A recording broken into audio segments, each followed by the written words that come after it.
I think what I'll do is let me go ahead and take Alex for a few minutes, and we'll talk about whatever we want to talk. He says, "What are you talking about?"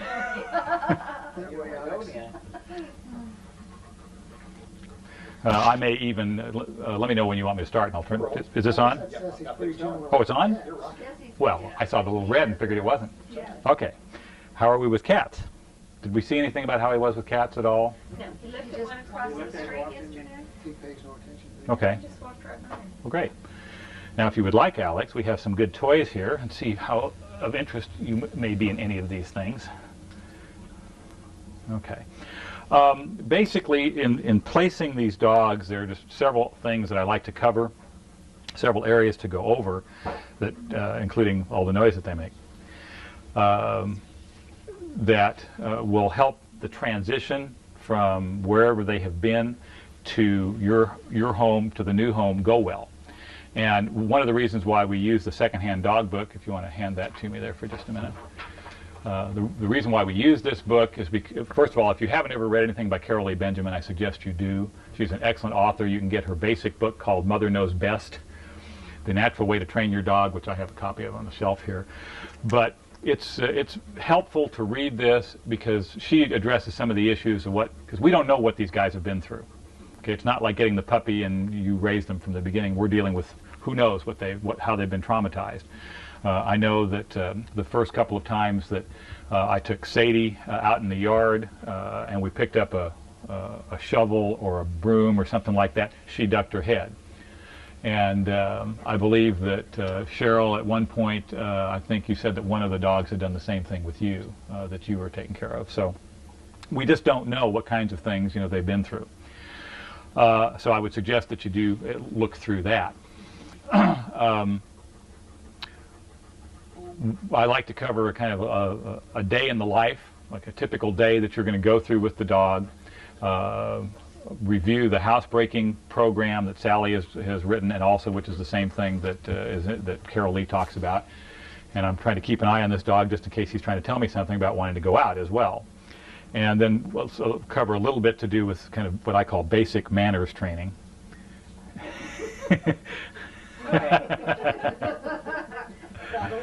Alex. And are you planning on keeping the name Alex? Yes, I guess so. That's okay. The baby comes by. Okay. Alex, come on. Good boy. You can lay down if you know that, which you probably don't. You know what we might do before we start? Was he out to potty at all before? Right before we left. Oh, he has been. 15. Okay. Well, then I won't be as concerned about it then. But we do want to do an in and out of the door routine. I want to show you how you want to practice that, because that would be very helpful when you're working with the dogs. From a typical day, okay, and I'll start at the night before. And we talked about using the crate, and everybody's going to have a crate. Is that correct? Okay. The reason that we recommend a crate is that, first of all, a lot of folks think that crates are cruel and unusual punishment, and what we have to point out to folks is that crates, that dogs, canines, are naturally and instinctively den animals. So they are going to seek out, and if you watch wolves or other canines in the wild, they seek out a small, sheltered, enclosed space. It may be a cave. We can see how he is with cats. It may be a overhang of boughs, and they will go there to sleep, to sometimes to eat, sometimes usually to whelp puppies. So it's natural and instinctive for them to do that. And in our house, if you look around, you can see in the kitchen there's that telephone desk area right over there. I've got my office desk, and it is not at all unusual to find a dog under those places. That space right there next to your chair is what? Maybe not quite 18 inches wide? Skylar lives there. I mean, that's her place now since she's been here. And what she does is she goes in here face first, and she sleeps with her head into that wall. So she's got the fireplace on this side, the chair on this side. It's an enclosed space, and she naturally seeks that out. So the crate is a special den, especially because it's got a door. See, we can then control when they're in and out of the den. And one of the key rules of house training is, for these first 2 weeks that you have a dog in your home, is the dog must be supervised or it must be confined. Cardinal rule number one: must be supervised or must be confined. This qualifies as supervised. If I didn't want to have him on leash right now, what I would do is I could baby gate these two doorways here in our house, and I have a clear shot from here into the kitchen. So I could be doing something in here, the dog could be in the kitchen, or vice versa, and the dog is within visual range. But if I were to instead not baby gate these, and I'm doing stuff in here or in the kitchen, and the dog can do just like the cat did and wander down the hall, that's not supervised, because I don't know what he's doing down there. Did he go down to the end of the hall and hike his leg? Did he find a pair of Sally's shoes and is chewing on them? So the supervised and confined literally means within visual range. And you want to do that for the first 2 weeks. Well, the supervised seems pretty straightforward, but what about the confined part? And what do you mean by that? And that's the crate. And what that means is anytime you cannot keep the dog in view, so that's going to be when you're gone, or when you are asleep at night, or you may just be home and want a break. You know, I'm just tired of trying to follow this dog around and figure out what he's doing. So you put him in the crate. And let's see here, we already have a dog in the crate, so we won't worry about that right now, or we'll bring in one of the other crates later. He may not be interested in going in the crate. Did you try and put him in the crate while you had him, and how did he do? Yeah, he was in and out fine. Okay, that's even better. He prefers to be out. Of course. But again, it's like dealing with kids.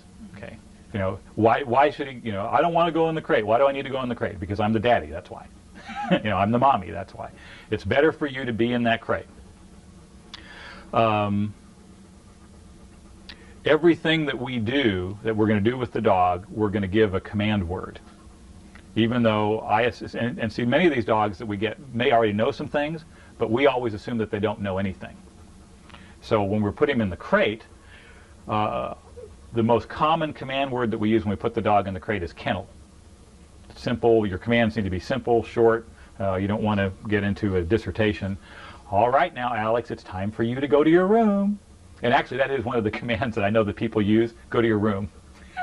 A little longer than what you might normally like, but the dogs seem to figure it out. And see, that's the whole point, is that the dogs will figure out, by repetition, if you consistently use the same command word for the same activity each time, these dogs are smart. They're going to figure it out pretty quickly. So we're going to take the dog to the crate, and we're going to say kennel, and we're going to help him in. I don't know if you saw me do that with Sadie. She wasn't particularly interested in going in, but we got her in anyway. So we'll give the kennel command and close the kennel door and then go away. Now at night, occasionally you'll have a dog who doesn't like to be in the kennel, and they will whine or cry. I suggest that the first thing you do is just give some type of verbal command. Typical commands for a dog that's making noise would be quiet, quit, cool it, knock it off. I mean, pick something that you are comfortable with that maybe is in your normal vocabulary, or would be easy to transition into your normal vocabulary, and then always use that. If that doesn't work, then if you have looked around our house here, then what you've seen on just about every table and near a door or something like that is a squirt bottle, just a plain pistol grip spray bottle that is put on stream, not on spray. And this is a great tool, and also works great for cats, if you haven't already used it with your cats. Because you don't have to get to the dog or the cat, you just have to be a good aim. And all this does is interrupt behavior. And I've done that with Sadie on a number of occasions where she has been making a lot of noise in the crate. And so I've gone over there and I just sprayed her with it. And she goes, all we've done is interrupt it, and she's gotten quiet. So that's a great training tool without having to raise your voice or yell or put your hands on the dog. So a typical, Drew, he really likes you, so I don't know what he's your friend. There we go.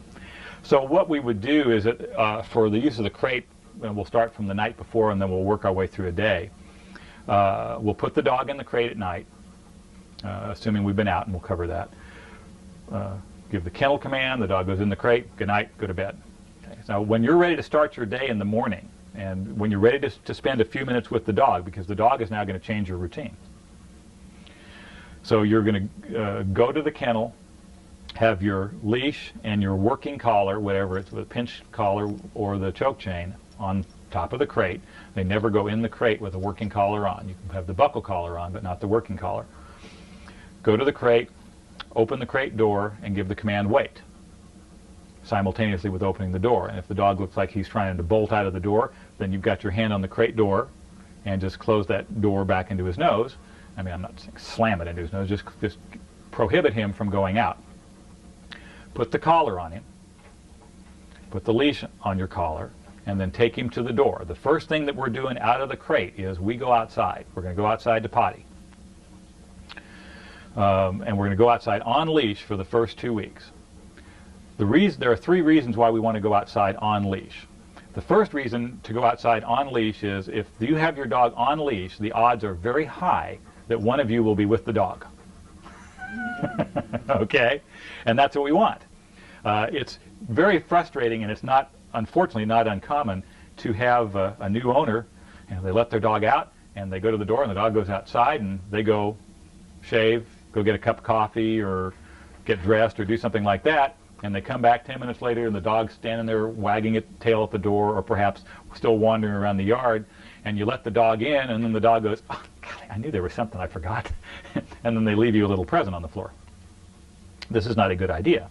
So you're with the dog, and if you go out with the dog, then you know what the dog has or has not done. So first thing, we go out, and since we're using command words, when we take the dog outside, then let's give a command word for potty. And again, we assume the dog doesn't understand this, and we're just going to develop this habit pattern with the dog. The most common command phrases that are given to go potty are, go potty, do your business, or in Oklahoma, do your business, or we use take a break. We've used take a break from our first Sheltie, 16, 17, 18 years ago. So pick something that you are fairly comfortable with, that by repetition that the dog is going to learn means we're going to go potty. The second reason for putting our dog on collar and leash when we go outside is to indicate to the dog that we have business to take care of. This is not a social call. We're not out to watch the squirrel run across the roof of the house, which Skylar loves to watch the squirrel run across the roof of our neighbor's house here. And you can say, Skylar, go see the squirrel. And she'll go running trying to find the squirrel. So we're not out to watch the squirrels or the birds or to play ball. We're out to take care of business. And when we put the collar on and the leash on, we have some kind of business to take care of. Now, it maybe go for a walk later on, but right now what we're indicating is we have some work to take care of, and that's why we're on leash. And the third reason for taking your dog out to potty on leash is just to teach them that they can, in fact, potty on leash, which I really haven't seen as a major problem with big dogs, but I sure have with little dogs. It's like you get this little, 8-pound dog, and they're okay to potty in their own backyard, but you take them out on leash anywhere and they don't want to do it. So those 3 reasons we go out on leash. So we go out in the backyard, give our go potty command. First thing out of the crate in the morning, you've got about 100% probability that your dog is going to pee. Okay, may or may not poop. That just depends on the dog. But I wouldn't spend more than about 5 to 8 minutes outside. Go potty command, walk your dog around, let him sniff around, that's normal. And hopefully they'll do something. Okay. Now we're going to come back in the house, and it's time for breakfast. And we recommend that you put these dogs on twice-a-day feeding. Now, what the puppy books will tell you is once they've reached a year of age, that you can go to once a day. And that's okay. I'm just telling you we have a preference for twice a day. And in Alex's case, I think we were talking about feeding him maybe 4 cups of food a day. Dusty also needs to put on some weight, as I recall. So I would certainly, and I think we talked about maybe 5 cups of food a day until we get to ideal weight. And since we're doing this, let me show you this. And I think you and I did this, okay? And I don't know if we did. Here's how you tell if your dog is at ideal weight. There is a natural layer of fat that goes over the rib cage of the dog. And Alex, you're at the wrong angle. Stand. Good stand. If the first thing that you see or feel, which we do in this case, is ribs, then your dog is underweight, and Dusty was the same way. If you go poking around and go, does this dog have any ribs? Then he's overweight. So ideal weight would be, you can, and this is when the dog is standing basically square, which he just about is. He's got his head cocked to one side, which would cause this side to bow out. But you, essentially, you want him to be square. You'd run your hand over the rib cage. You should feel the fat. You should not feel the ribs. And then you can roll your fingers around and find his ribs. Then your dog is at ideal weight. And so what you're looking to do, okay, Alex, okay, good boy, yeah, like being a guinea pig. And what I would do we know what he weighs? I think he was 67. Okay, 67 pounds. So here's you know, I believe in involving as many senses as you can. So here's our dog. This is what he looks like. This is what he feels like. And his weight is 67 pounds. Okay, now we know he's underweight. So if that's what he looks like at 67 pounds, you we want to climb up into new dad's lap here. Then this is going to be at least an 80-pound dog. Okay, and he's a good size. He's good size for golden. He's a little bit taller than average. But my guess is that you're going to have to get to at least 80 pounds with him before we start to approach his ideal weight. And so what you want to do, and what you're going to do with Dusty, is we're going to put him on a little more than the amount of food than he would normally eat until he starts to fill out. And so you want to monitor this. I mean, this has actually happened. Apparently I told a lady years ago to put her dog on like 4.5 cups of food a day, 4 to 5 cups of food, because the dog was so skinny. And the next time the vet saw the dog, which was like 2 years later, she was a blimp. And so, what, you know, and I even heard about this. I said, well, you said to feed her 4 to 5 cups of food a day. I said, yes, but not for the rest of her life, until she gets to an ideal weight. Okay, so what you want to do is, since we know he's 67 pounds, this is what he looks like, this is what he feels like, when he starts to fill out, and you can no longer find his ribs or see his ribs the way you can, then you want to start, that's probably going to be his ideal weight. Start to back off the dog food and take him to the vet. Find out what that weight is. It may be 78 pounds, it may be 84 pounds, but find out what that weight is so that you've got a picture in your mind, my dog's ideal weight is this amount, this is what he looks like, this is what he feels like. And that way, every time you take him into the vet, you'll have a good idea, are we on or off weight? Have we put on 4 or 5 or 6 pounds and we didn't know it? Have we lost some weight and didn't know it? So you can combine all those things together. You want to have him on a regular feeding schedule twice a day, and we want him on a regular feeding schedule for several reasons. The first goes back to where we're starting with potty training, and that is what goes in one end on a regular schedule is going to come out the other end on a regular schedule. I think you and I were talking about this, Reg, because you were saying perhaps leaving food down for him. And I do not recommend leaving food out, or what we call free feed. In a one-dog family, sometimes you can get away with it. In a multi-dog family, which neither of you are right now, until, of course, you end up adopting another golden later. Never happened to any of us. In a multi-dog family, you can't afford to do it because you always end up with one skinny dog and one fat dog. So we put him on a regular feeding schedule because this will help to control his elimination schedule, because we control when he eats. The second reason for having him on a regular schedule as opposed to free feed, and why I like twice a day, is one of the very first signs that you're going to get that a dog is not feeling well is they may go off their food, stop eating. And so essentially with this type of schedule, we have a little mini health check every 12 hours. Because every 12 hours or so we're putting food down for him, and he's going, I'm ready to jump into that bowl and scarf it up, and if that's what his normal routine has become. And then one day he goes, you're probably just panting right into that microphone.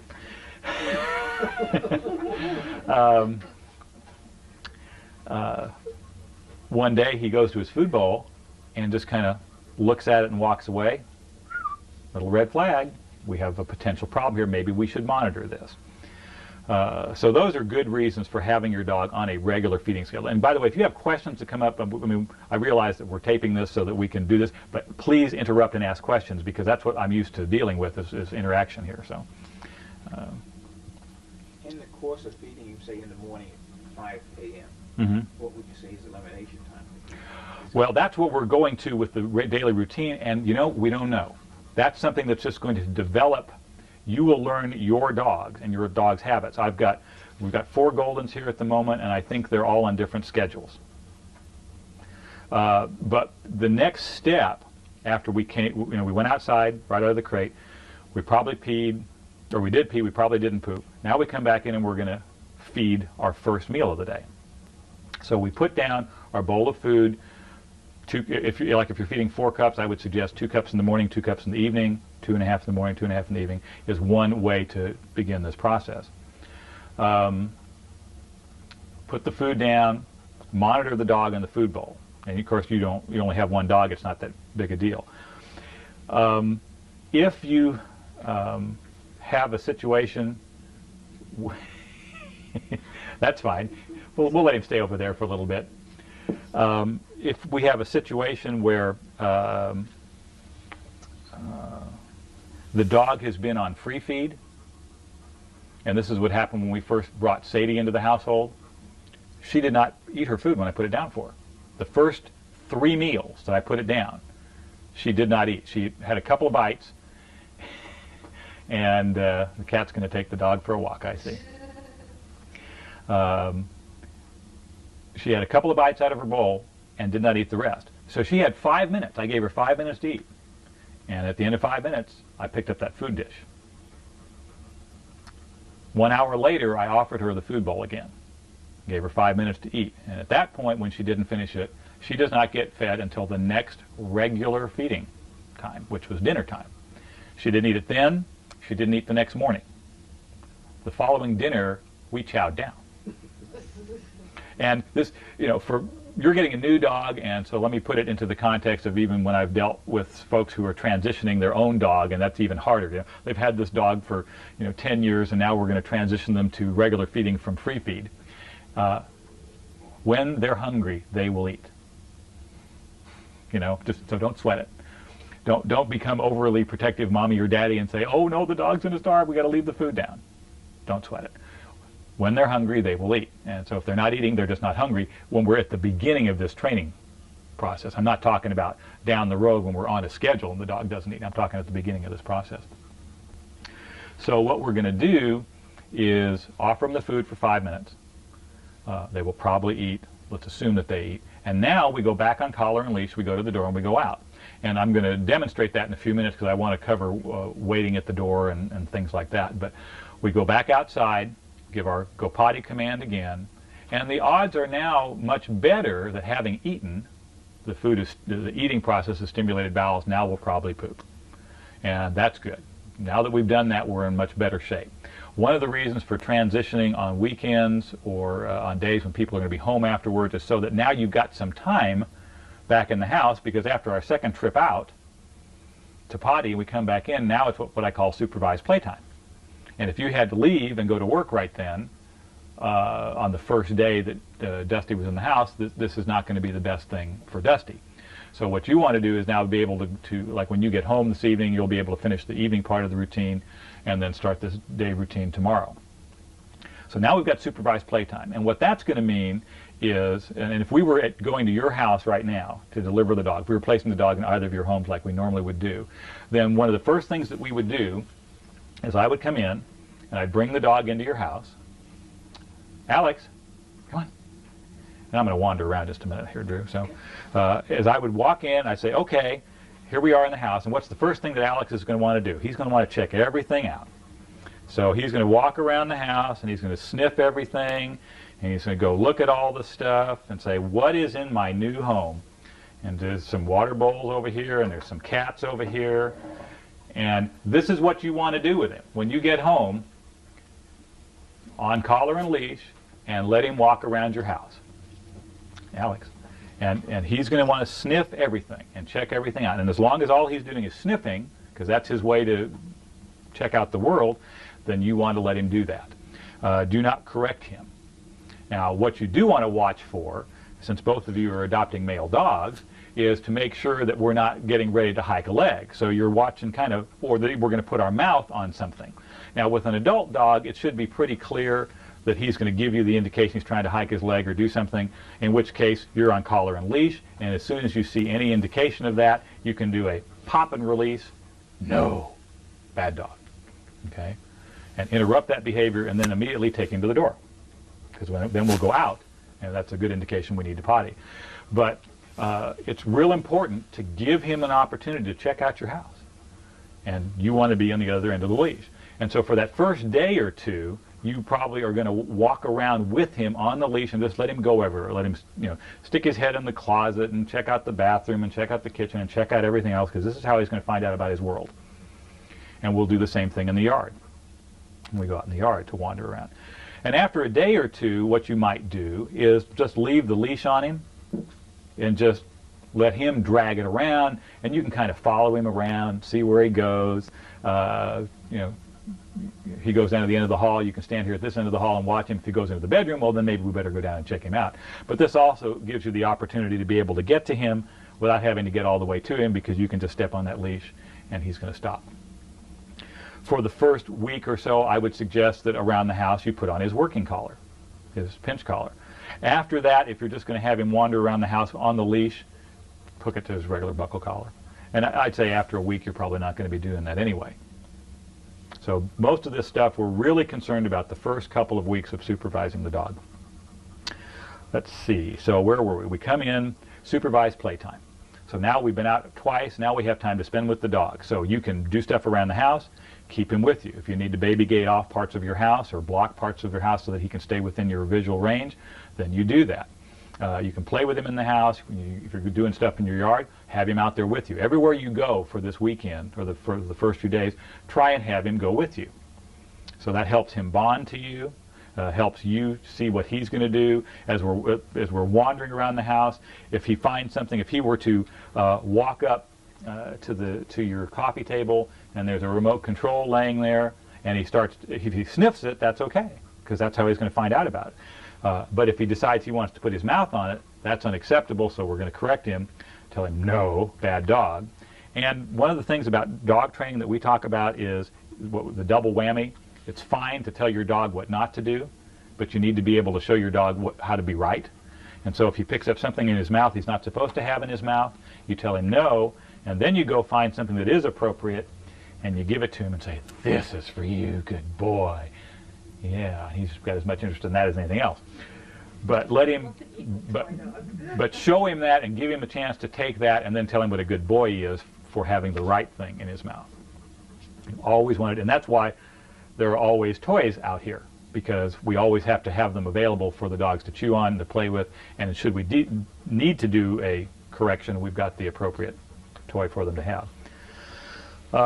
So we're going to have our supervised time. We're going to wander around the house. We're going to do whatever we need to do.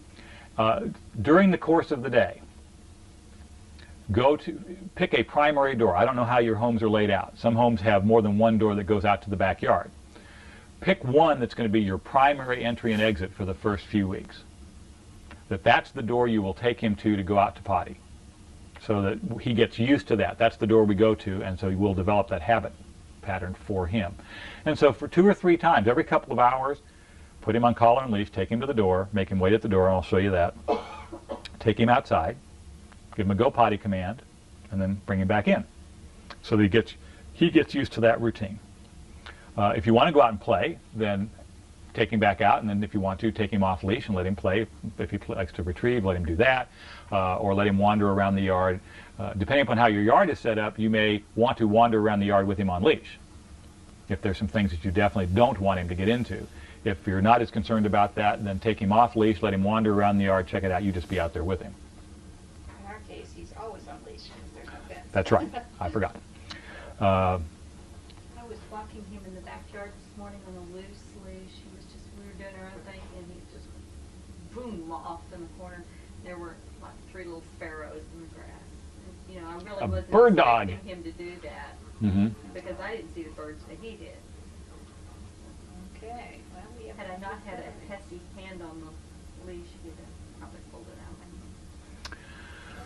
So that's typically what we're going to do through the course of the day. Make sure there's a water bowl down in your kitchen or laundry room area, preferably on a tile floor, since we like to joke about the fact that Goldens drink their water in and around the general vicinity of their water bowl, okay? So, just expect to have some water splattered around. Make sure he knows where that is, that he has access to that all the time, and we're going in and out. At the end of the day, at dinner time, we're going to go through the same drill that we did at our first meal. We're going to get our food, 2 cups of food or whatever, put it down, give him 5 minutes or so to eat it, and then once we've done that, then we're going to go to the door and go out. And he may or may not potty. And then we'll have a couple of more times of going in and out before bedtime, and make sure that he's had a good trip out and then at least peed before he's gone to bed. Now, one of the other things about using the crate and why we use it in addition to being den animals, which I talked about before, one of the reasons that it works for house training is because dogs are naturally, instinctively clean. They want to be clean. They do not want to soil themselves. And a dog that is old enough to have bladder and bowel control and doesn't otherwise have some kind of health problem, like diarrhea, which Alex did have, a dog which is otherwise healthy is not willingly going to potty in their den area, because then they have to stay in it. And most adult dogs can go at least 12 hours, if not more, without having to potty, assume that they've had a regular elimination schedule to be on. So by putting him in the crate, he should not potty in that crate. If you have a dog that you put in a crate and he on a regular basis is pottying in that crate, then we need to talk, because then there's some other problems that we're dealing with there. But that's why you can put him in the crate at night, you can put him in the crate and be gone for a typical work day, 8, 10, 12 hours, and you should not have to worry about what he's doing in the crate. Okay. So we put him in the crate at night after our nighttime visit outside, and that's a 24-hour cycle from bedtime to bedtime. And we'll do that for the first few days, give him a supervised time. When you have to go back to work on Monday, the difference is going to be let him out in the morning to do everything we're doing in the morning, but when you come back in, hopefully you'll have a few minutes to spend with him, and then he goes in the crate and he's going to spend the day in the crate till you get home. And then let him out of the crate, take him right to the door, same routine, collar and leash, give him go potty command, and after he's pottied, take him off leash and let him burn it off, because he's going to want to get cranked up. And I mean, the couple times you've seen Dusty, he's been a relatively quiet dog in that setting in the vet clinic. Let me tell you, when you let him out of that crate at 3:30 in the afternoon when you get home after being gone all day, he's going to be wired. So give him an opportunity to burn some of it off outside before you bring him in. Any other questions before I do a little bit more on training and house training on what we've covered so far? Cheryl? Comment? Okay. I guess I do have yeah. one. Is it best to establish one place where they go to the bathroom? Some dogs will do that, and if you would like to try that, go ahead. You know, pick an area that you'd like to take the dog to, tell them to go potty, try and hang around in that area. We've had two dogs, I think, that have been pretty comfortable in doing that, and the rest have not. Okay. They go in the backyard somewhere. Now, we never, and I should add, Sally and I never made any particular effort to have them confine it to one area. So perhaps had we, they might have responded. But 2 of the dogs just naturally find a place to go, and they usually go to that same area. So that's your call. You can try it, and since you're going to be out on a leash all the time, you'll probably have better luck at it. Okay. All right, house training, crate. For the first 2 weeks, we're in the crate anytime we're unsupervised. I don't know how your homes are laid out. I will describe how we use the Earned Freedom program in this house, because we can see part of it here. The way Earned Freedom works is we want to give the dog the opportunity to have more and more freedom, but on a step incremental basis, more time and more area, so that the end result, here's the end result of house training and our definition of a house trained dog. This is a dog that you can leave with the entire run of your house for a typical day, 12 hours, 14, whatever it might be that you have to be gone. And the dog will not potty in your house, and the dog will not destroy things in your house. That's a house-trained dog. Some people think that if they've had a dog for 3 or 4 days and the dog goes to the door, that's a house-trained dog. Well, part of house training is hopefully to let you know when they need to potty.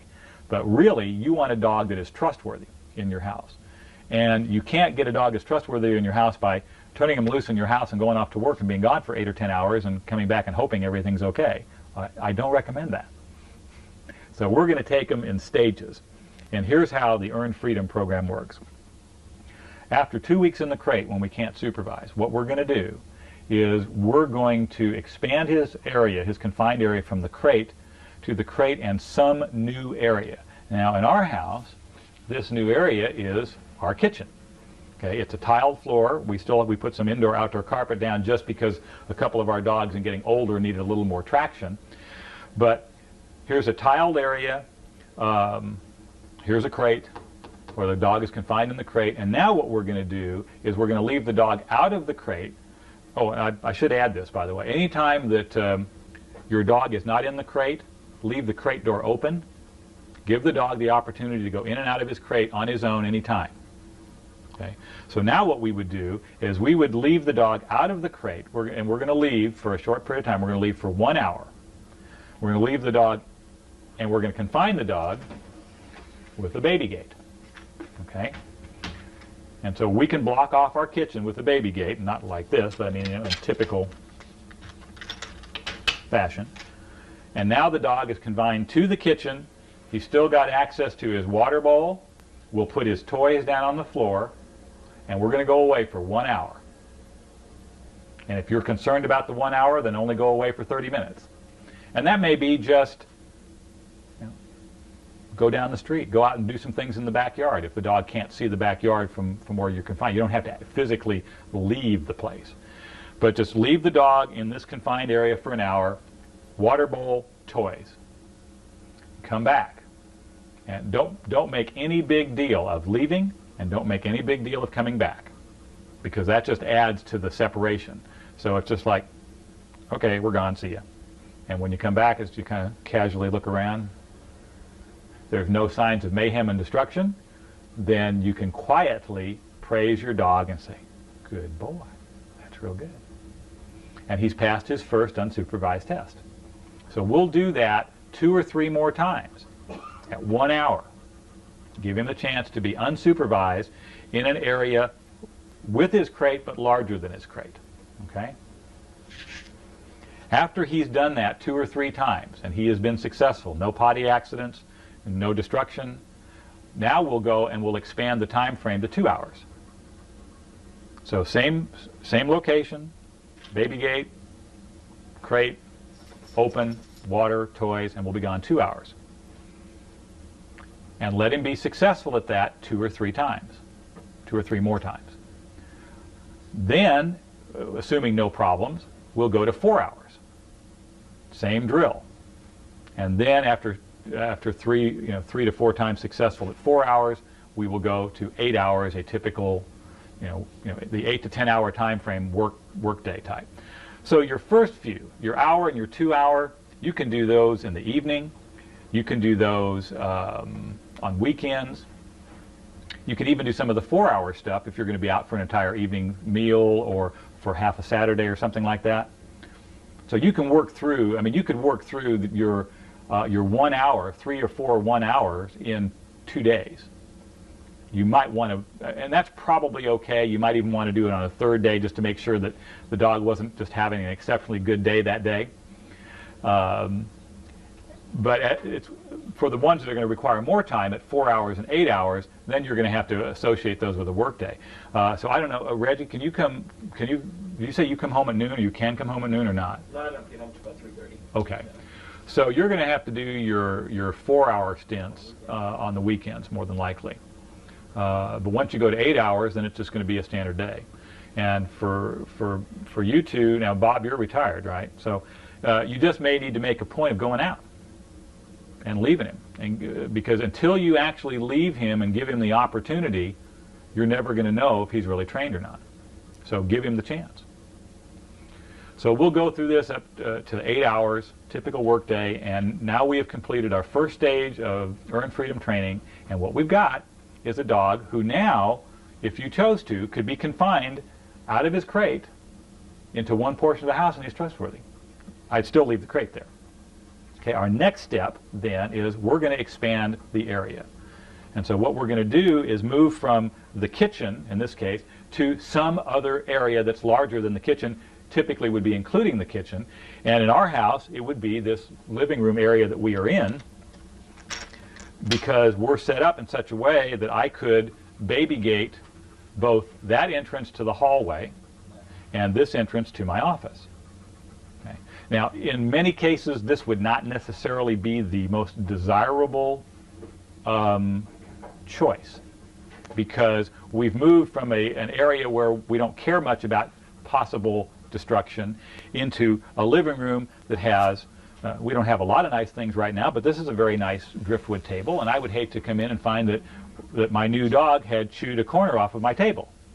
Okay, so I might not opt to go to this room second. All right, I might choose to do the office and the hallway, for example, and bypass this room and baby gate the other way. Put the baby gates in the same two locations, but the dog is now on the other side.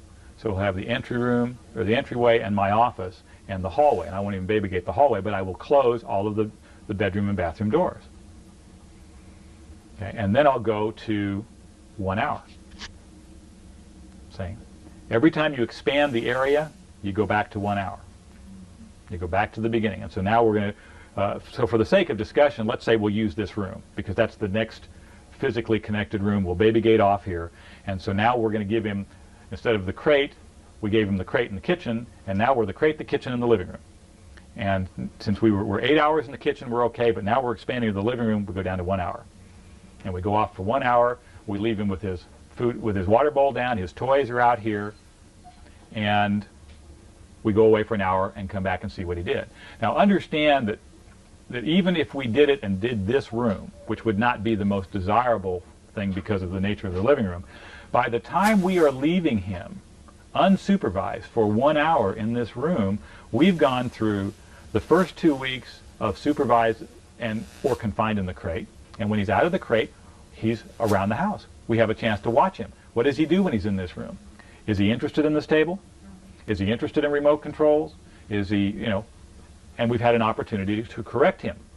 And then we went through, how long did it take us to go to up to 8 hours in the kitchen? Maybe it took us 2 more weeks to do that. So by the time we're actually leaving him unsupervised for an hour, we've had him for a month, and had at least a month, and had an opportunity to see what he does and doesn't get into and to correct him. So we should already have a pretty good idea and be able to pick up the things that are inappropriate that we didn't want him to have. But we do go back down to that 1 hour, and it's critical. Hello. Knock it off. Whack. Where's that spray bottle? Right there. Mazik, your name is justly deserved.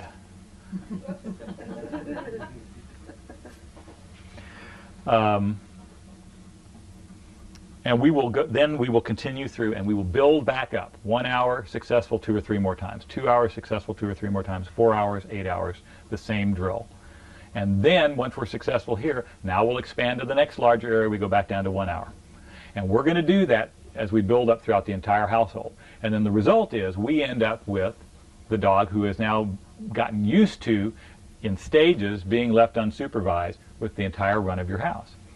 And since we've handled the destruction proofing part of it by observing and clearing, and if he's made a mistake, giving him something appropriate instead to chew on. And the potty part is, remember, we don't ever want to potty in our den because we'd have to stay in it.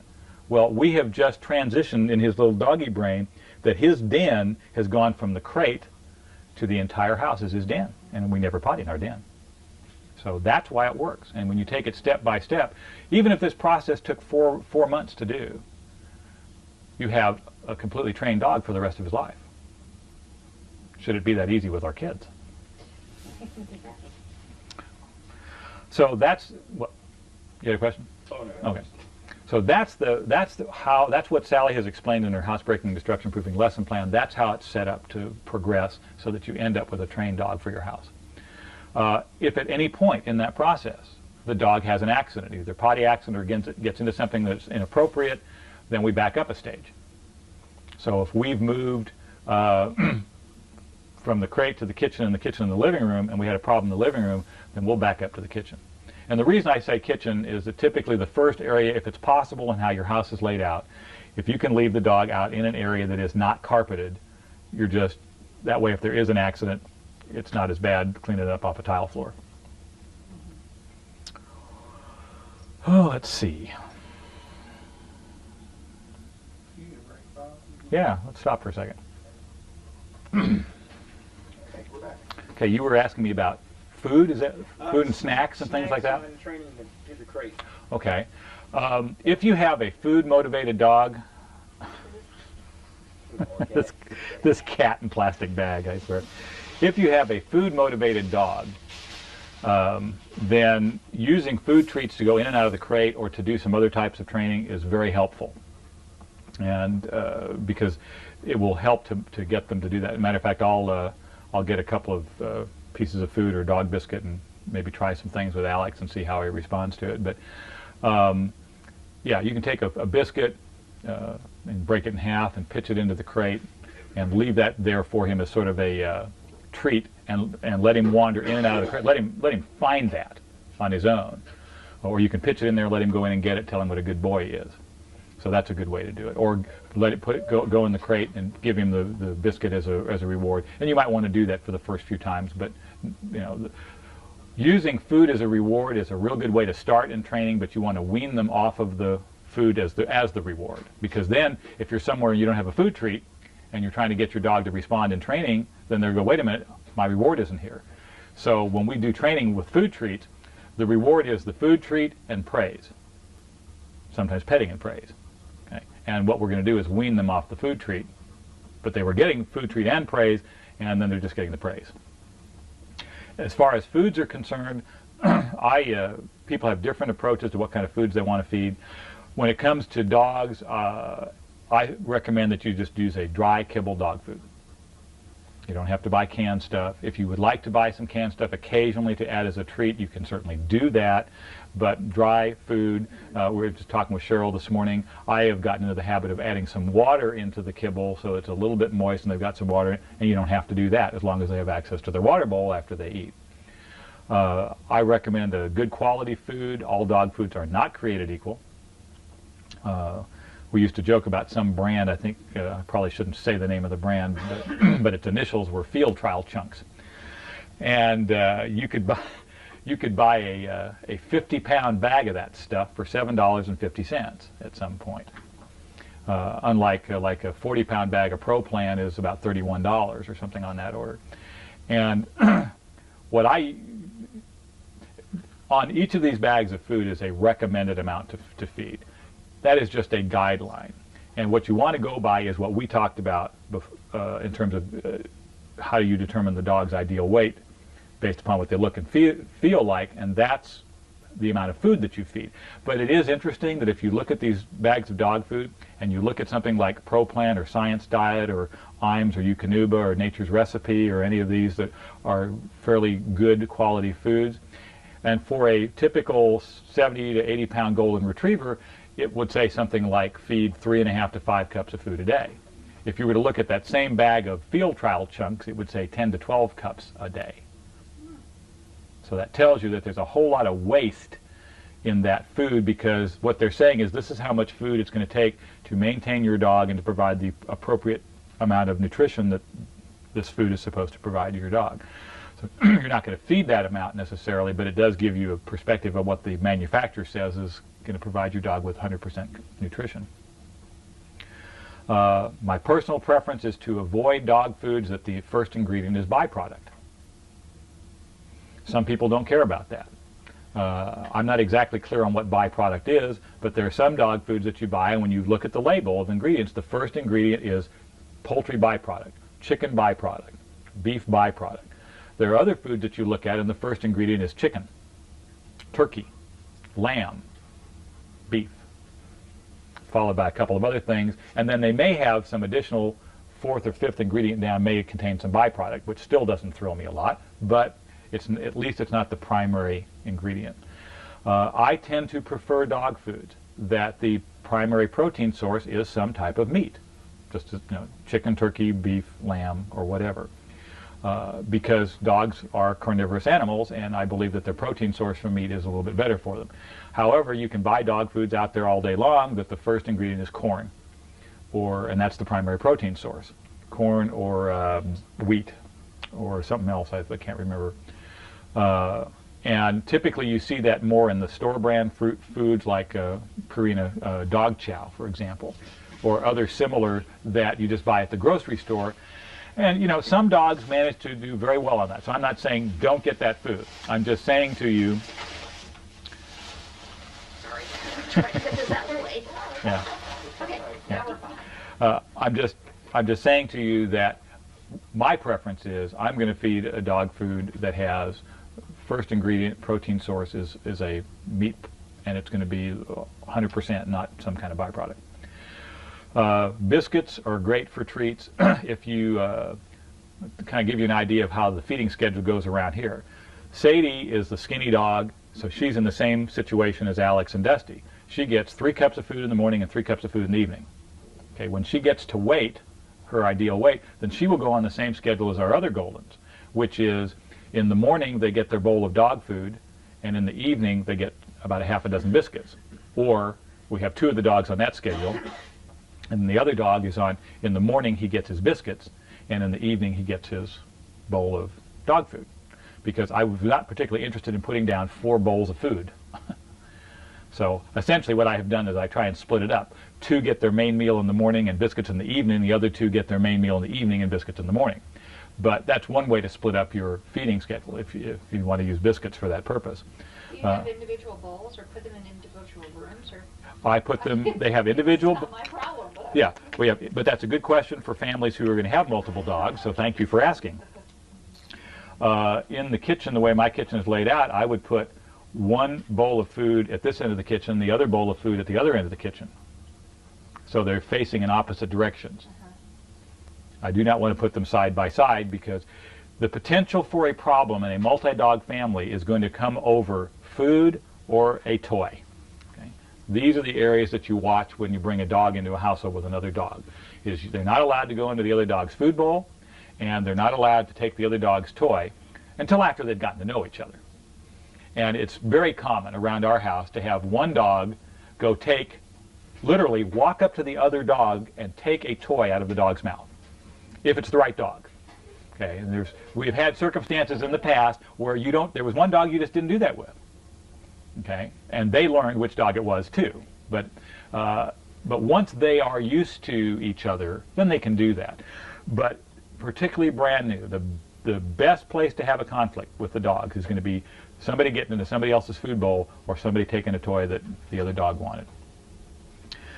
I think that's pretty much food, unless you have some other questions. Yes? Anything on table scraps? Table scraps are fine. Some people do not like the idea of table scraps. I think a lot of that goes back to if that was Sadie, quiet. If that was the only thing that they got. Steal the show. I know. If the only thing that they were eating were table scraps, then that's not a good idea. But in today's age of well-developed, nutritionally complete dog foods, hey, you know, if you're pitching them, putting potato skin left over or some leftover hamburger or steak or chicken, as long as it's not the chicken bones. I mean, you stay away from chicken and fish bones. You stay away from chocolate. Those are not good for the dog. But just giving them a little bit of table scrap with their food, to me it's the same thing as if you occasionally wanted to put in some canned food. What we use is, for example, like right now Sophie has diarrhea. One of the best things that you can give your dog, assuming we don't have some other medical problem at play, is just take some plain yogurt. Any cultured dairy product, not milk, but yogurt, cottage cheese, buttermilk. So it's been cultured and it's got loads of lactobacillus in it. And that helps to balance out their tummy real well. And so we'll just put a couple of spoonfuls of yogurt and mix that in the food, and the dogs go, oh, wow, this is great. What a neat treat. You know, of course, we're helping to feel better, but they just think it's a great treat. So that or table scraps, that's just fine. Sally has warned us against using pork. Yeah, some dogs have a real problem with pork. And so you're better off to just avoid bacon and sausage things and stuff like that. It can cause some intestinal problems. Food. my daughter's dog had a beef bone once that got caught in his throat. And it was really Speaking, beef bones yeah. Yeah. Speaking of beef bone, since you mentioned that, it's a good transition to toys. I again recommend that you have what we call essentially non-destructible toys. Okay, things like a Kong toy. Okay, they can chew on this. I can't believe it. We've actually had 2 dogs in 17 years who've destroyed a Kong toy, and one of them, I think, was Charlie. Yeah, Charlie ate the end off of a nylabone about a month ago, and Bo was the only other dog that we had, and he chewed the bottom off of one of the big ones. But these things last for years, literally for years, and they can chew on them. Nylabones, again, the same idea. This is a great size for a golden. And then you've got a golden like Sadie, who can take one like this size, this huge Galileo thing, and in the space of a short amount of time, you know, turn it into this. I mean, this used to be one of those. And she's done that pretty much herself with a little bit of help with it from her friends. So Is that too small for them? When does it reach the size that they can choke? this is right borderline at too small. I mean, this was one of these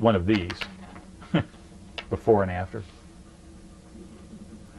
And this is just about to go. All right. So we've got those. This is what we call a Cressite rubber, complete with dog fur. That's a little frightening. Yeah, Cressite rubber, or what we used to call live rubber. We had 2 of these. I don't know where the other one is. But these things virtually never wear out. They just last forever. So we're talking about the type of thing where you might spend a little bit of money more for it to buy initially, but you're not going to run out of them very often unless you lose them. I do not recommend rawhide. A lot of folks love to give their dogs rawhide. There are several reasons why I do not recommend rawhide. Like a shoe. First of all, you know, that can be interpreted like a shoe. What's the difference between shoe and rawhide chewy? Secondly, we are giving these things to the dogs because dogs have a natural instinctive nature to chew. When you give them rawhide, they eat it. Okay? I don't want to give them something that they're going to eat. Those things are salty, they're treated chemically, you don't know necessarily what's in them. They drink, because of the salt content, then they drink lots of water. Sometimes they puke back up the rawhide. But essentially we're giving them something to eat, and I don't want to give them something to eat, I want to give them something that they can chew on. So these kinds of toys are excellent for those purposes. We talked about brushes before, I think, maybe not on tape. Slicker brush. This is an ideal brush for general purpose grooming for your golden. Just works with just generally grooming the dog out and keeping the loose fur out. He doesn't have much in the way of undercoat, but I think I showed you earlier on Sophie why you want to get a grooming rake, which looks like this, because at this time of year when they're shedding, it pulls out that undercoat. And you want, believe me, it's much easier to go through and do this and then finish up with this. And at this time of year, I mean, during the course of a normal course of a year, you're going to, if you brush your dog with a slicker brush 5 to 10 minutes, a couple of times a week, you're going to keep down most of the shedding. In springtime and coming into summer, when they've got this blow in their undercoat, you're probably going to be doing this every day or every other day for a month to pull out that coat, and that's just the way it is. Collars. The most common training collar, well, first of all, buckle collar. You want to have a buckle collar on your dog, either nylon or leather. You want to get a nylon or leather leash, 4 to 6 foot as a standard component. Don't get the chain leashes. Leather or nylon is personal preference for collars or leashes. Put your tags on the buckle collar. Never put tags on a working collar. You can put your rabies tag on there. If you want to put ID tags on there, go ahead and put those on there. Some folks want to leave a collar on their dog all the time. That's great. Other folks, like you notice, our dogs did not have collars on. And that's fine too. But for the first 2 weeks that you have the dog in your house, leave the buckle collar on the dog. That way you've always got a handle to hold on to him if you need to for whatever reason. And if you want to leave it on after that with the ID, that's just great. when you're going to go out on leash, do not take your dog out on leash and hook it up to a buckle collar. And I see people do that all the time. I mean, you're over at the vet clinic, and not only do they have their dog hook up to a buckle collar, let's hook up to a buckle collar that's way too loose. And all the dog has to do is back up 3 steps, and they're out of the collar. And people just don't think. They're used to dealing with the dog in the circumstances around their own home or in their yard, and they assume things that are not accurate. And so all you need to do is have a situation where a dog charges at your dog, and your dog, who may not be a fighter, just backs up and just slips right out of the collar, and now what? Now you're standing there holding a leash and a collar and no dog. This is not a good thing. So you want to put your dog on a collar that the dog cannot slip out of in an emergency. The 2 most common types of working collars are the choke chain, which some dogs you can work with, and what we recommend for golden retrievers, particularly young golden retrievers, is a pinch collar. And the kind of pinch collar that we're showing you here, we got the catalog that has the alligator clip so that you don't have to always be snapping and unsnapping the prongs in order to take it on and off. But you can buy the kind like that is how you take them on and off over at PetSmart or any dog supply place. But most of them don't seem to carry the alligator clip. My wife calls this collar power steering. Okay. It's called a prong collar or a pinch collar. It is not a torture tool, despite how it may look. Right. Yes. Demonstrate with your arm, please. Oh, I'm sorry. Gotcha. Okay. Okay. Now those are not sharp. No, it doesn't Okay. hurt But at you can feel it. I mean, if I pull on it, you can feel it, and it'll probably might leave a little indentation in your skin. But also, as we were talking about tattoos earlier, dog skin is very different than people's skin, much tougher. All that this does is that it distributes the correction all the way around the dog's neck, and I think Alex has one on here. So, hey, big guy, because we're going to have to take you out in a few minutes. Alex, come here. Good boy. So when we put this on, this collar, unlike, let's turn around. We're going to do this. Alex, come here. Good boy. Okay, wait. And that's a correction. Pop and release. Okay. I'll move. Well, we'll come back to that. Unlike a choke collar, which properly sized is going to slip over the dog's head, over his ears, and then sit here. Okay. Properly sized, when you pull it snug, is going to have about 2 inches of chain when it pulled over. This is a 20-inch, like we talked about, and this is the right size for him at this weight. You might want to watch that because he's going to put on some weight, and you might need to go to a 22-inch at some point. But right now, this is the right size for him. Now, this other collar won't change size. Yes, it could. It could. Yeah, you can add or take out links. Oh, Okay. See, the size that's... Did we get that out? Okay, good boy. The size that's on him right now has actually got 1 link too many in it. okay. Okay, but this was Cheryl's collar, so she just put it on him. Now with a, tell you what we'll do here. With a pinch collar or prong collar, if you tried to sit, good, sit, wait. Matter of fact, I'll let you kind of help keep him in place here if you could. If you tried to put this collar on over his head and it fit over his head, it would be way too big, okay, because it needs to sit. Good boy. So what you do is with this collar, that's all right. I'll sit, but I'm going to be close. Okay. In this case, since it's got the alligator clip on it, what you would do is you would undo the alligator clip, you put it over his head, and let's assume that this collar is in the location of his buckle collar, which is about the right location for it. The pinch or prong collar is worn higher up on the neck, and we would slip this through, and I'll let you just do that by yourself in a minute. We'd hook this up, and the swivel hook would be at the top. Now, how much of your hand can you get in it? That's way too loose. Oh, it is? Yeah. So you should just barely be able to get your fingers underneath there, and we can get probably 2 widths of our hand. So I'm just going to do this while I have it on him here. I'm going to take out one link to start with, assuming he's going to cooperate. You're not cooperating by turning your head in that direction. And that's still way too loose, so I'm going to take out a second link.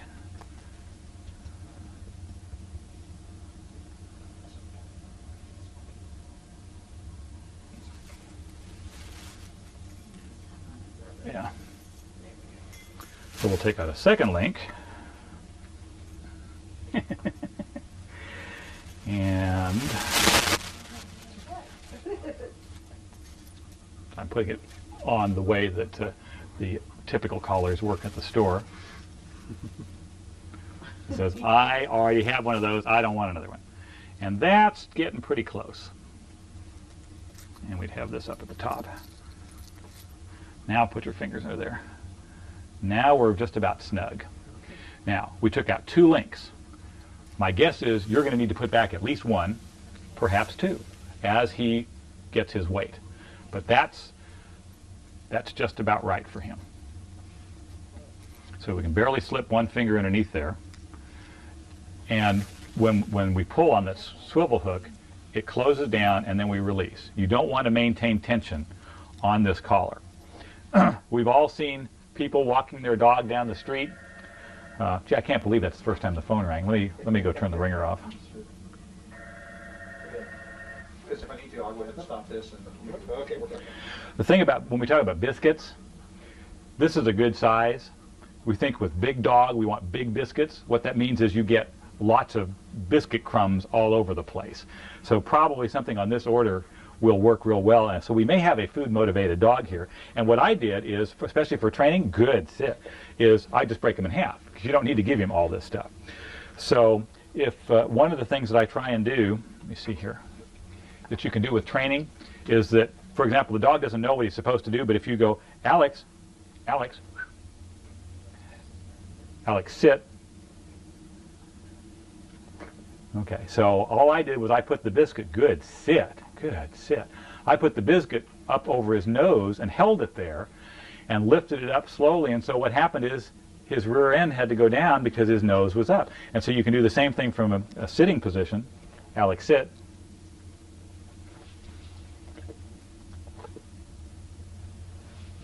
Good, sit. Alex, down.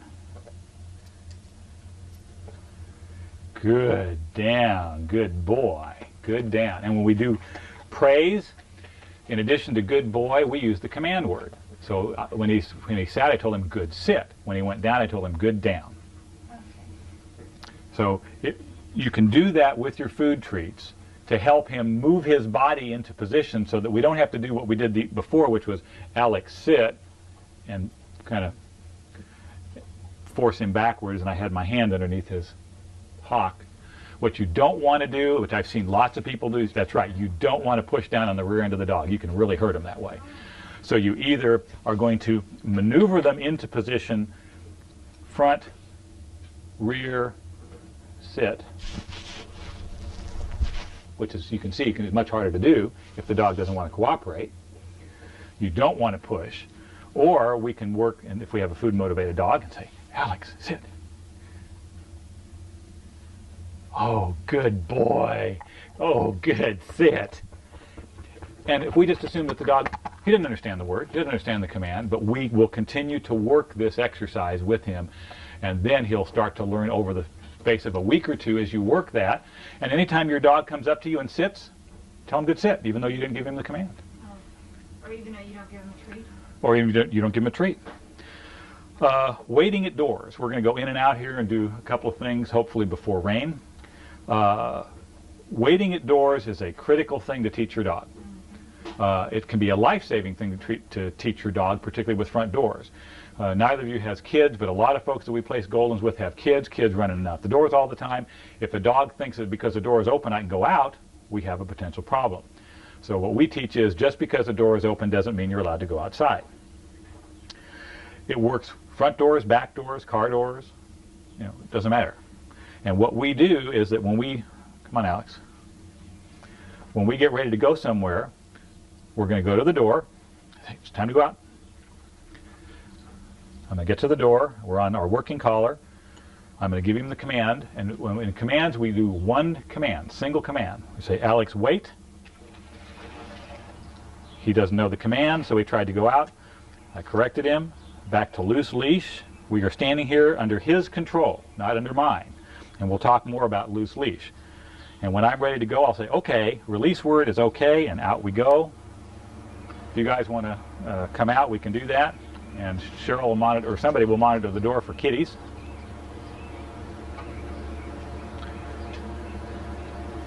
Alex, go potty.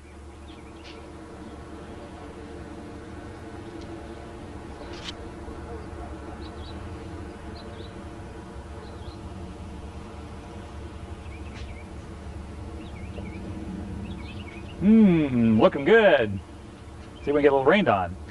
And he may or may not need to go right now since he had gone out before, but we're going to give him the chance. We gave him a go potty command.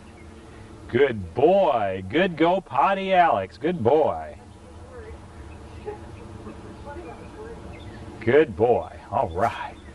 Good boy. And that's what we want. And that would be our routine coming out in the morning. That's typically what's going to happen. We're going to come out the door. Of course, there's lots of good smells around our yards from all the other dogs. But that's what would happen. And so, all right, we've done that. And that was, we were, what, less than a minute out the door.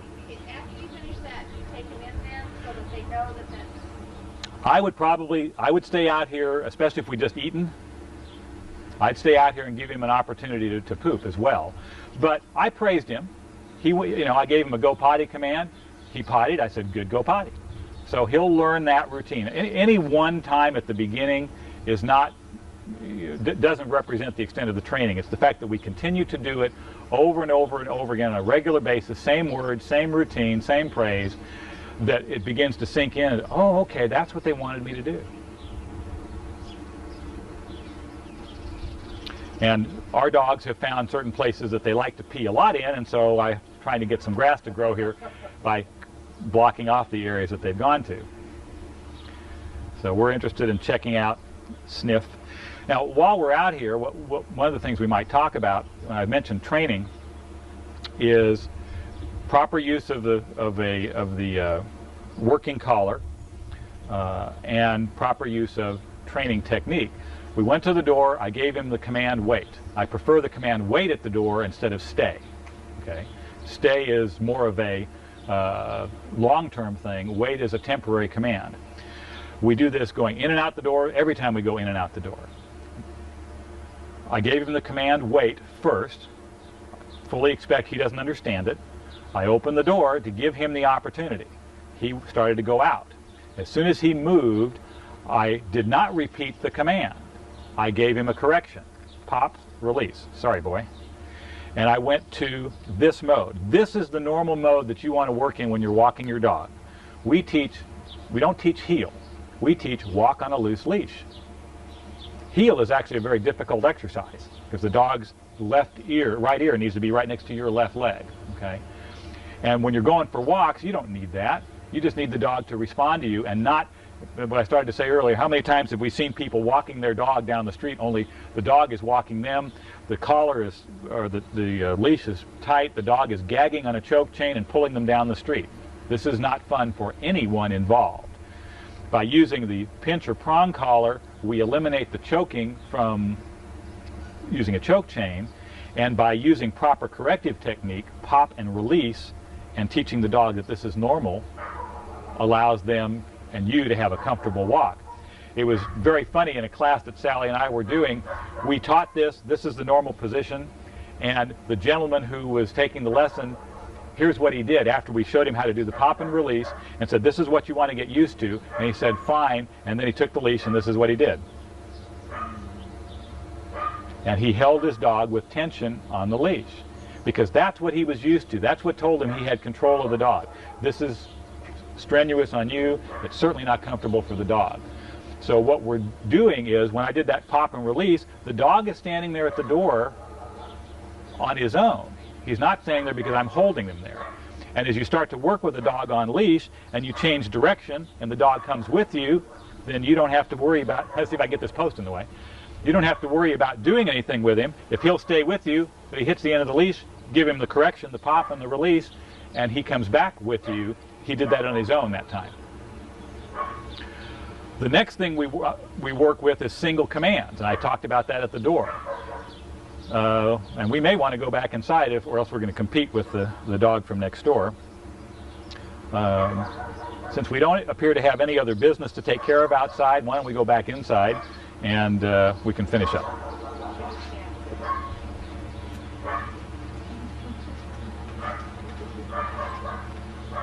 Shall we unplug? Yeah, because we'll just go back inside, yeah. Alex, wait.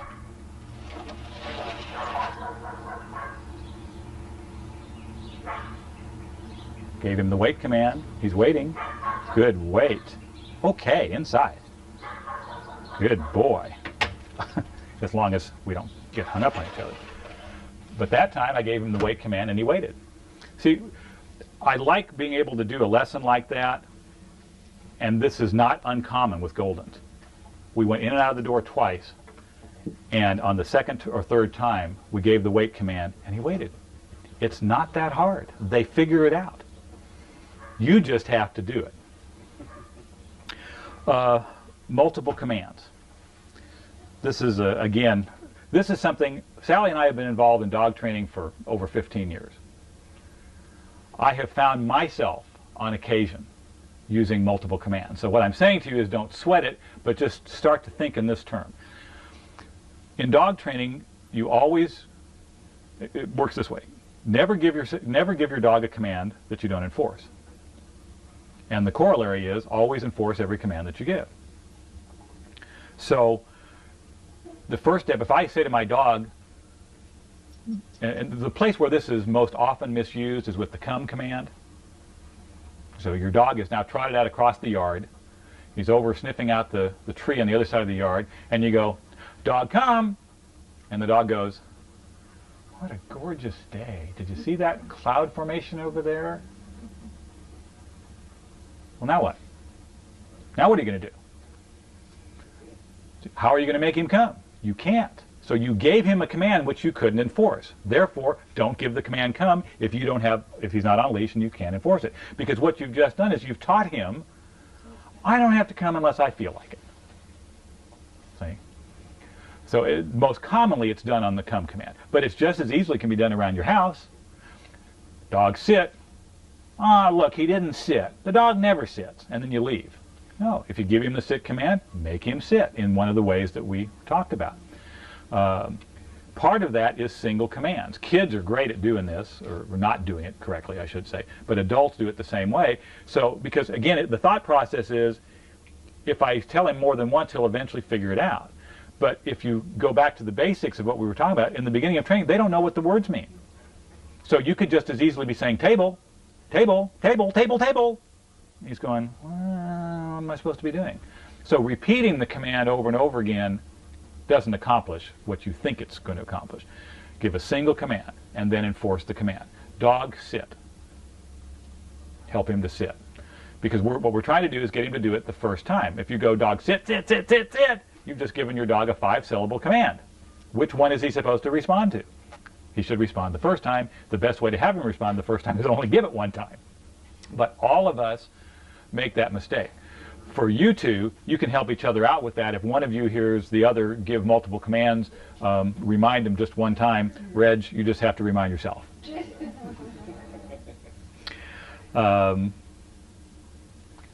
But you will find, and Carolee Benjamin in her book, Secondhand Dog, does talk about some of these things. If you get her basic book, Mother Knows Best, she definitely addresses those issues.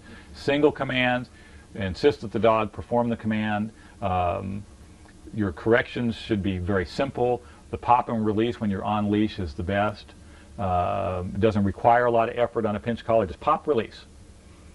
Okay? You're not having to sit there and carry the weight of the dog on that collar. It's hard for them and it's hard for you, so we don't want to do that. What else? Cheryl, I'm leaving something out here that I wanted to talk about on training.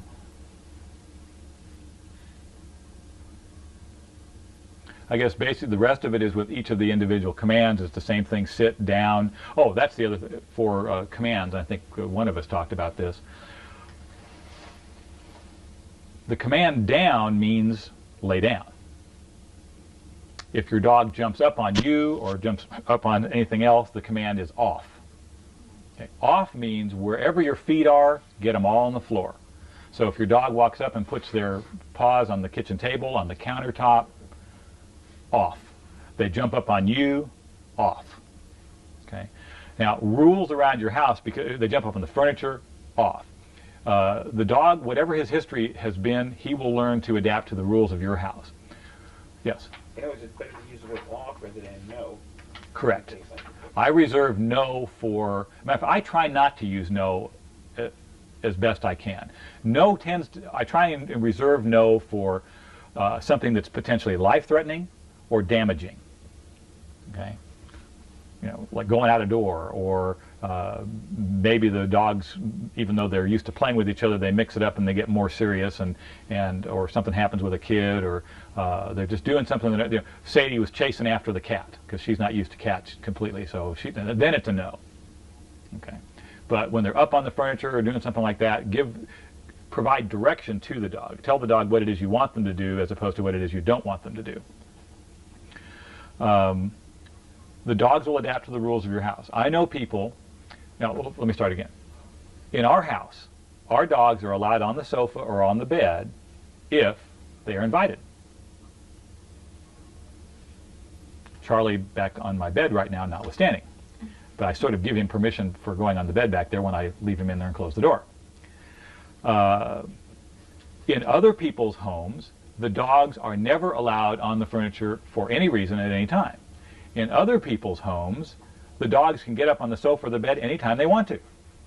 Okay? So it doesn't matter what the rules are, it's just whatever they are at your house, and you just enforce them on a regular and consistent basis. They do know the difference if you teach them that they're allowed to come up when you invite them, but they're not supposed to be up there when they're not. Most of the time they'll figure that out, even though you may have to provide them with additional training assistance, like going out and leaving aluminum foil on your couch, you know, or something like that.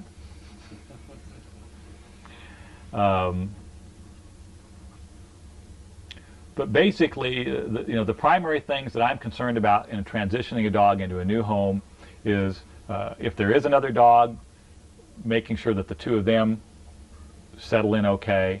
If there are kids in the house, that we don't have kids opening doors and running in and out a lot, which provide an opportunity for the dog to get out. So that's why we focus on the wait, focus on the supervised time with you. What about negative behavior patterns that might pop up, things that were tolerated in a former house that you don't want to see, but you don't always catch them until after they happen? Good question. Dogs, like kids, are going to make mistakes. Okay. I think you heard from Bruce Bachman when we were standing outside the clinic, and here's a family who's adopted 2 Goldens from us in the past, and everything's in great shape right now, but when they first settled in, there were some rocky times in there where the dog did some things it wasn't supposed to do. Just kind of goes with the territory. All you can do is correct the dog if the dog has a potty accident in the house or does some things in the house it's not supposed to do. If they're off leash, or you don't have a collar and leash on, you always want to start with the mildest correction possible anytime you're working with a dog, and typically for most dogs it's voice. And it's, no, bad. You're okay, fella. Deep guttural. And again, this comes right out of instinctive nature of dogs, correction, what a mama dog will do with her pups if they do something they're not supposed to do, like if they potty in the den area, is that she will walk over to the pup, pick the pup up with her teeth by the scruff of the neck, shake the dog, and growl at the dog, and then deposit him somewhere away from the den and say, if you want to potty, do it over here. We use all of those things as training techniques because it's naturally and instinctively understood by the dog. So when we give the dog a verbal correction, it should be deep guttural like a growl. No, bad. Not, oh, you shouldn't have done that. Why did you do that? That has no impact whatsoever. If you actually have to go to a physical correction, typically it's going to be scruff of the neck, all this nice loose skin, which you can grab and shake, or in a big dog, you can even take all this nice loose skin underneath down here and grab and shake and go, no, bad dog, and a good firm like that, which I'm not about to do to him because he hasn't done anything. But those are kinds of physical corrections that you can do with the dog that they understand. You probably won't need to do that. Was there some particular activity that you, I mean, just something that you were digging? Well, Some of that comes from the fact that we're not always out there supervising. And I was going to say there are two parts to that. One, it is not at all, first of all, there are many dogs that just, they love to dig. And you give them 2 minutes and they're digging. Nobody has any dogs like that except the Barlows. and we have them all. So you guys don't have to worry about it. Yeah, nobody else ever has any dogs like that. They're the only ones. But other than that,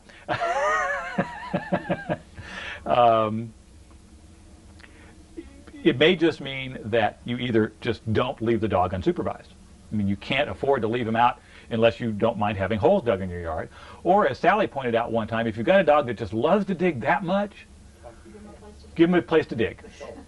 You can take some 2x4s or 4x12s or something like that, or whatever those things are. I'm not good at lumber. And just create a digging pit. Put sand and loose dirt and stuff, and just let them dig in there.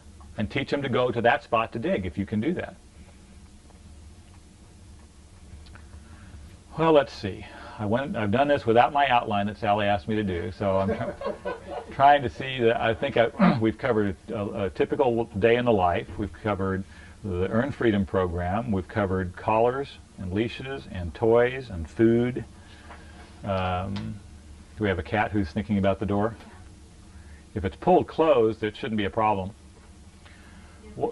Okay. What other things could we cover that, I mean, well, let me, oh, go ahead. Bathing. Recommended. I say, you know, again, we bathe our dogs maybe 2 or 3 times a year. We bathe them when they smell doggy. We know people who like to bathe their dogs once a week, which I personally find, I don't know why they'd want to do that, but it also can dry their skin out and cause some, you know, some other problems like that. If your dog smells doggy or they roll in something putrid, then it's time to give them a bath. Otherwise, I wouldn't worry about it. Now, there is something that I do suggest. Hey, Alex, come here. If you look at his paws, okay, his paws are just now beginning to get to a point where we might consider trimming him. Yeah, his nails. But see this little tuft here? If you don't do anything in a few months, he's going to have shaggy feet. Oh, okay. Okay? He's going to have big tufts of fur coming out of the top between his toes and underneath his paws, down by his pads. That's not good. I don't like it. I've seen people who have who are out with their Goldens, and they're big, flappy, hairy feet. And, you know, twice a year, 3 times a year, either you or have a groomer just, is there something we want here? We bonded. Yeah, why don't you go ahead and take it? 2 or, just trim up his feet. His toenails are going to need to be trimmed, every couple of months, whatever, and you can trim his feet up at the same time if either you learn to do it or you have a groomer do it. But bathing, as I say, just when they get doggy. What about the pads on the bottom of the feet? If they get rough or... Then they're going to get rough. They're kind of like calluses. Okay, that's okay. Yeah. Goldens, do they have any problems like we had with the Shih Tzus, the males particularly, on the anal glands? They certainly can. We had to have one of our Goldens have an anal gland completely removed. Sometimes they'll get impacted, and so you just need either you learn to do it or you have the vet express them periodically so that they. And one of the signs is if they're dragging their bottom, scooting their bottom, it could be anal glands. We were talking about something that with so easy to get distracted.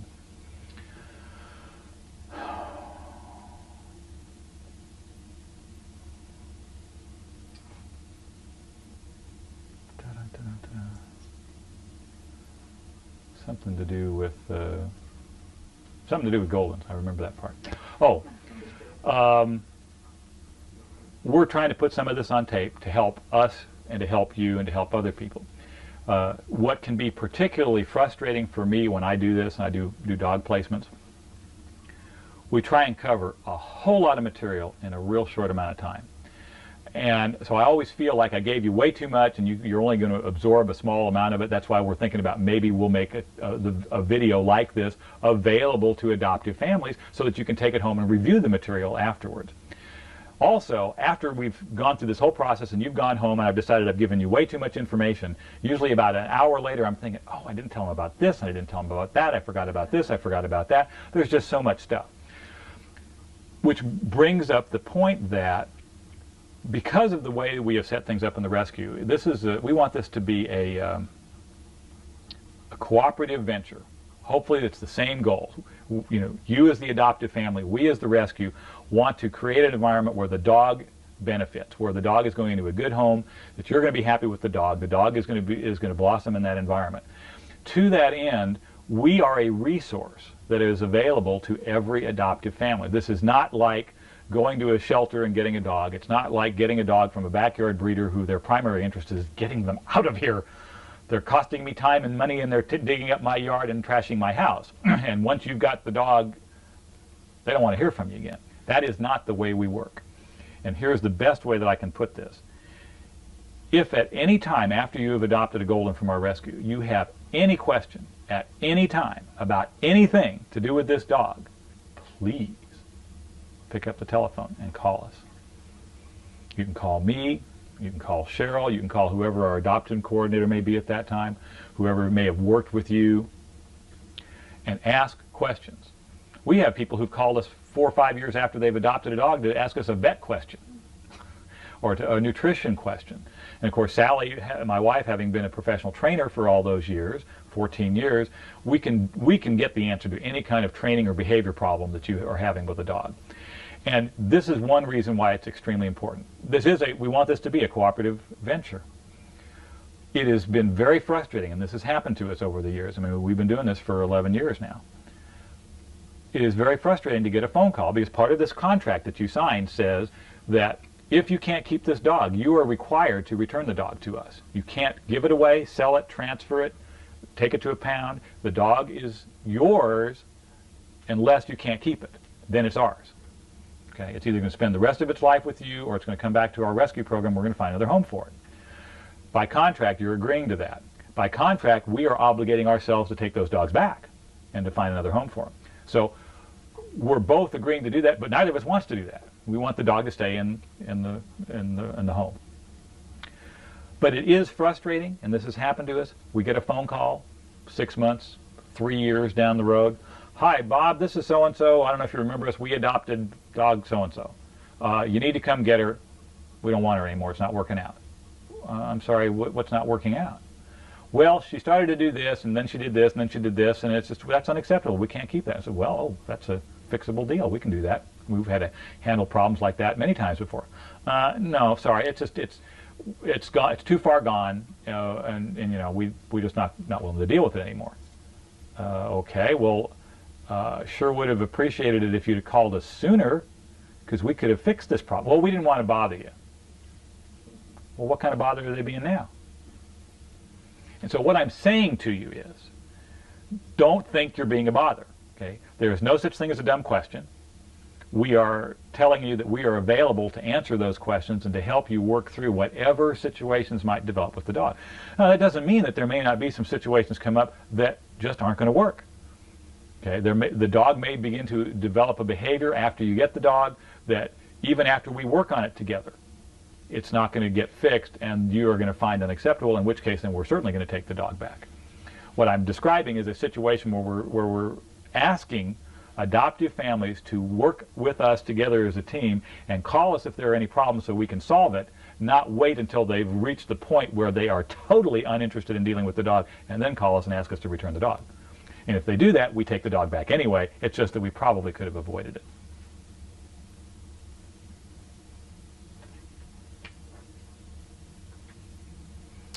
Well, Sounds good to me. Yep. Anything else you guys can think of? Did you cover heartworm? No, you asked me about that. Thank you. Heartworm preventative, if you're not familiar with that, heartworms are not the same as intestinal worms. We're not talking about roundworms, hookworms, ringworms, tapeworms that grow in the dog's intestinal tract that are treated by, quote, worming. Heartworm disease is a disease that is passed on to dogs by mosquitoes. And there is a process whereby a mosquito that carries heartworm bites your dog and draws blood, and at the time it draws blood, it injects into your dog those heartworm microflora, a larval stage, and they grow and what's the word I'm looking for? Pupate, I guess. They change into another form in the bloodstream. That's required host for this to work. Without in the dog, they can't do it. So they change in your dog into a different larval form, and they migrate to the dog's heart cavity, and that's where they grow, and they live and develop in the heart cavity. I believe it's the right side, but I'm not sure. It doesn't matter. And they can kill your dog. Treatment of heartworm disease is expensive and can be very difficult on your dog. We have treated dogs for heartworm before, and we'll continue to do so as best we can financially. The idea is don't let them get it. Give a preventative. There are there's actually 3 different kinds of preventative on the market. There's still a daily pill, which I personally don't recommend, although you'll find some vets who like that. There are 2 monthly preventatives. One is called HeartGuard, the other is called Interceptor. They both are very good. They kill several stages of the heartworm as it's changing, or what's the word you said? Mutating or pupating in the dog's body. And it covers a longer span of time, which helps to protect your dog longer. The wrap that I have on the daily is that the daily pills, which were the only ones when they first came out years ago, is that it only deals with that first stage of development that lasts for 24 hours in the dog's body. If you miss one pill and the dog got bitten that day, then your dog's going to be infected with heartworm disease. So all of these dogs are tested for heartworm disease. They're negative. When you go back to Owasso, or when you, of course, if you're going to Roger Johnson, is he going to be your vet? Okay, well, see, Alex just came from Roger. Dusty just came from Shrog. Okay, yeah, and see, they know if you get a rescue golden, all this stuff has been done. So you'll have a copy of Dusty's records. You'll have a copy of Alex's records. So you can just go to your vet and say, this dog has already been tested for heartworms, heartworm negative, and get a prescription for heartworm pills. And once a month, typically on the first of the month, and he just had his technically yesterday, but he actually got another one today, so you can just start him on the first of the month. Dusty should have gotten his on the first of the month. So you can just, on the first of every month, give him a heartworm pill, and you're in good shape. Year-round. You will have some people, and even some vets, who will tell you after the freeze in the wintertime, since we don't have mosquitoes after the freeze, supposedly, you don't have to give them heartworm pills. I disagree with that. We have crazy weather in Oklahoma. You can have a 65-degree day in January, in which case you may some mosquitoes come out. So, you know, for $4 a month or whatever it costs to have those pills, just keep them on them year-round. Can you, the flea medicine, the same flea and tick pills, give them at the same time? Yeah, exactly. What's with program, I believe is what it's called. That's brand new in the last year, and if you want to put your dog on the flea preventative program, you can do that the same way. The heartworm pills come with a little sticker that you can put on your calendar. If you have a calendar in the kitchen or someplace, it's just a little red heart, and it's not a bad idea if you get more than 1 month's supply. And I think that's the way they come anyway. If you're going to get a prescription, you're going to get 6 months. 6 months, yeah. Then go ahead and take those little hearts and just Right. put them on the same day each month as a reminder. And that way, in case you're not thinking about it that day, it's like, oh, gee, we missed it Yeah. by a week. Right. It's there, you see it. That's right. And it's just How do you give them the pills? They're all in chewable form now. You just give them as like a dog treat. It's like a treat. Is the Interceptor in chewable? I believe it is. It used to not be, so I guess it is now. I mean, you have to dip it in the oil and hold your head back and drop it and rub it through the bed. Well, that's one of those things that occasionally I will cover with a family on how to pill a dog, but you know, it can be, Yeah, they both are. Yeah. Interceptors too. okay. But it definitely different than regular worms, and people sometimes forget that. So you definitely want to have your dog on once a month heartworm preventative. Here are the little reminder stickers. Yeah. These are little dogs. I mean, he's sitting there going 6 months supply. I'm going, you know, a pack is a month and a half for me. Yeah. Right. Everything's relative, huh? think on this letter, it mentioned daily. Yes, that's because that gives you an idea of why some of our paperwork needs to be updated. That says daily heartworm preventative. I need to change that. In fact, we used to have the little syringe, not syringe, but the eye dropper. Mhm. We have to use the old arsenic hole, they come back and just... Or the ivermectin. Yeah. Yeah. Years ago. Yeah, you don't want to use arsenic. Yeah. Arsenic is what... Yeah, well, arsenic is actually what they use to treat... they use arsenic to treat the dog if the dog has heartworms. Okay, they use ivermectin is basically what HeartGuard is for preventative. Well, I'm sure there's lots more, but like I said, if questions come up, pick up the telephone and call. You'll be hearing from either me or Cheryl in the next few days to see how things settle in. I usually like to try and stay in touch for the first couple of weeks to answer any questions. I appreciate it if you guys would stay in touch for the first couple of months to just call periodically, let us know even if things are just going well, and to make sure that things have not had any problems. You guys think of anything else? You covered it. I feel like it. Let's fade to black. All right. With these